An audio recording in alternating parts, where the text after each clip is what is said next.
How are you all doing? Okay, let's talk about scripts. Yeah, I think we've touched on it before. Today I want to talk specifically about converting Linux scripts, because most of the scripts you're going to find online that you want to adopt for Haiku use are going to be for Linux. Old DOS batch files and Windows PowerShell files are probably not going to work without a lot of work. Okay, so the default shell in Haiku is bash, which is still the default shell in a lot of Linux distros. However, there's a new one called ZSH, which the Americans probably call ZSH, which is a superset of bash. So bash scripts will work in ZSH. The other way around may be a bit trickier. But we do have ZSH available for Haiku. So you can just, install ZSH and then use that as the shell for that particular script. The other one that's becoming more popular is fish. And that is not all that compatible with bash. Again, we do have fish available. So install it and you can run fish scripts. However, there's a few things that you are going to run across. The first thing is, just because you've downloaded it doesn't mean that it's executable, which you can check here, right? So if you make it executable for owner, group, and other, then your file is now recognized as a little shell script, a little program. So the other thing that you need to look for is when you open it up, what's your first line? 99% of it, it'll start with the shebang, which is hash mark, exclamation mark, space. That space, I think, is pretty much an option. I've seen it with, I've seen it without, they both work. And then /usr/bin.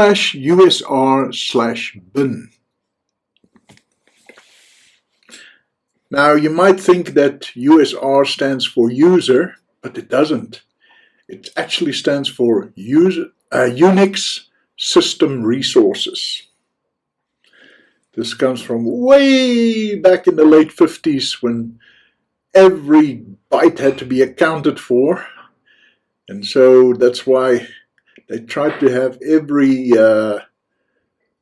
directory just 3 symbols, and why instead of list we have ls. We do not have this USR in Haiku. No, I'll prove it to you.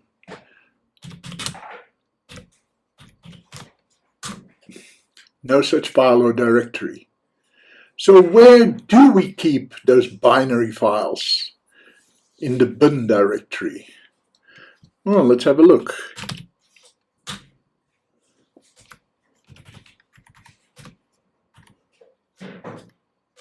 All right. There is your absolute root file, which you can't actually see in Tracker. You have to use something like Midnight Commander to get to it. All right. And here is your system, and we keep them here in boot system bin, which I can prove to you system bin. There it is. So, all very interesting, you may say. So, do I have to put just boot system bin here? All right, let's do that now. This happens to be a Python script, but it could be Perl, it could be Bash, whatever.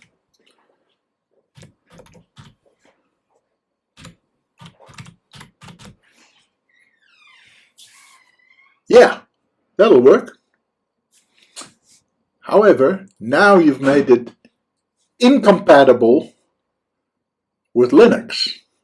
So if you now post this up and some Linux guy wants to try and you run your Haiku script, it's not going to work. But you see that, let's just see where we are. There we are.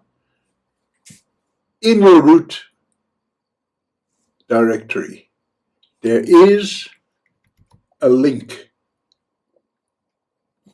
And you can see it's a link because it says so down here, right? From boot system bin to just bin. And that is what I would encourage you to do.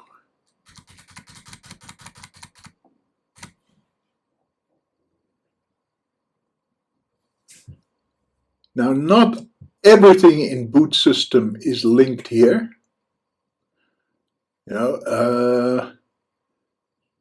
You can see boot, dev, and a few others.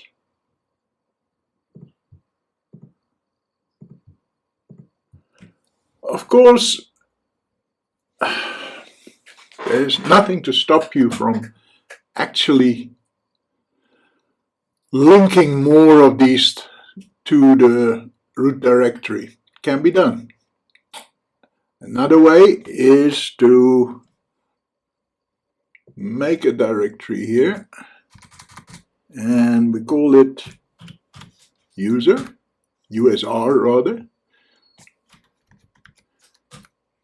And then you can write symlink boot system bin to user bin. And do the same for lib and a few others. And then your Linux script will run directly. This can be done. But now you've made your Haiku system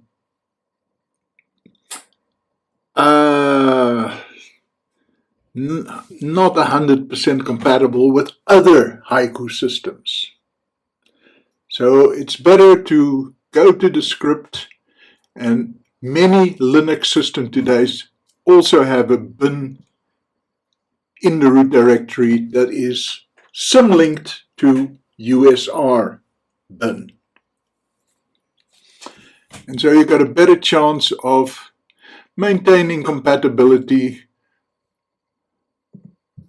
with everybody else. Okay, I think let's just remove that. I'd like to keep the purity